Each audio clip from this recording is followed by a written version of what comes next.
guys, good morning. For today's video ay pinakulot ko pala ang aking buhok guys.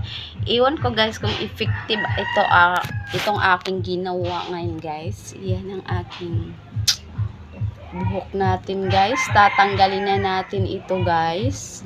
Sana naman guys ay effective itong aking pagpakulot nitong aking buhok guys. Naku, parang mali ata ang pagkagawa nito guys. Naku, Lord. Ayan, tatanggalin ko na guys. Ang hirap. Iba kasi na mali ako ng pagka nitong buhok ko, patay. Naku, Lord. Ano ba naman ito? Ayan guys. Naku. Ayan. Ayan. Sa kabila na naman guys. Tanggalan natin sa kabila. Ayan. Oh my goodness. Hindi naman siya nag-curl guys. Kunti lang. Tapos dito na naman tayo sa likod guys. Ay naku. Ang hirap naman ito.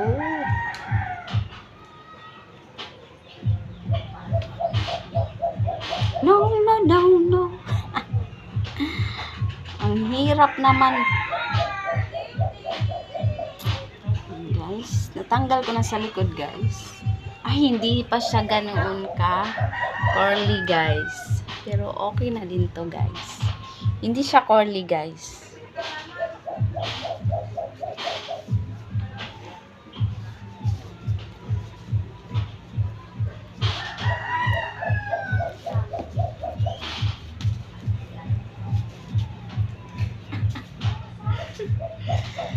Yan lang guys ang may... Hello guys, good day sa inyong lahat guys. Ang pag-uusapan natin ngayon guys, huwag nyo nang pansinin yung mga manok namin guys, okay?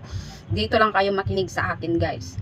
Ang pag-uusapan natin ngayon guys ay kung bakit ba daw guys ako hindi pa nagkakasahod dito sa mundo ni Mets guys. Okay? Kasi ganito kasi yun guys.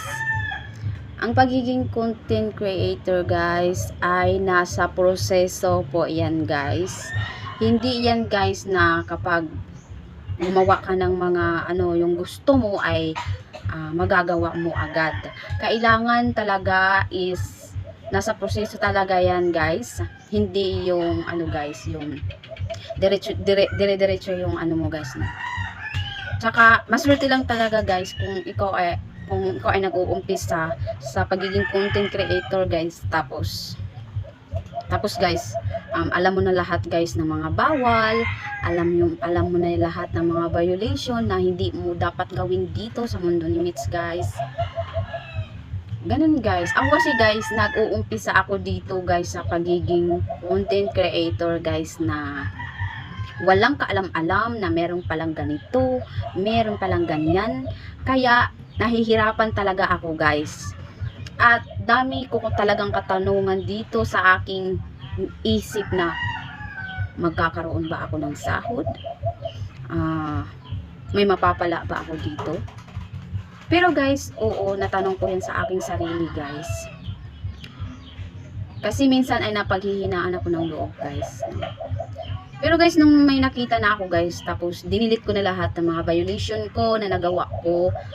Tapos syempre meron na akong nakitang kumbaga parang nafe-feel ko guys na parang meron talaga, may kikita ka talaga dito guys, lalo na pag masipag ka araw-araw, at saka wag mo na lang idaan mo lang sa libangan yung mga ginagawa mo dito guys, no.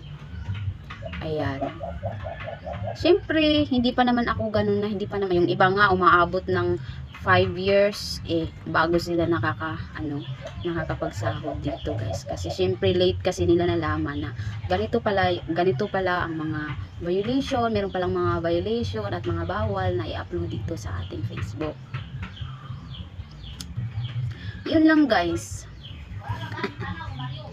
Ang hirap talaga guys maging ganito guys, kapag lalo na yung nagsisikap ka talaga guys, tapos walang pumapansin sa'yo.